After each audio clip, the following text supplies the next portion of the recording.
Iboboto nyo ba si Kiko Pangilinan?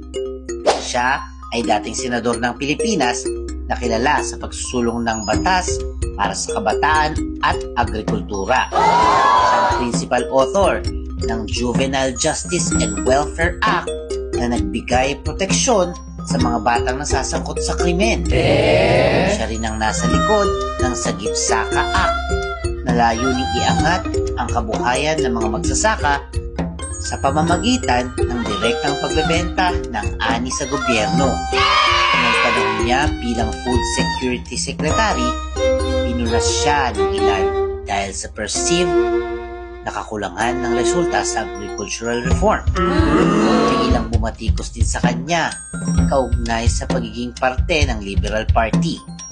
Sa kabila nito, patuloy siyang kinikilala bilang tagapagsulong ng reforma sa agrikultura at kabataan. Ano, iboboto nyo ba siya, Diva? Gusto kong malaman ang comment nyo.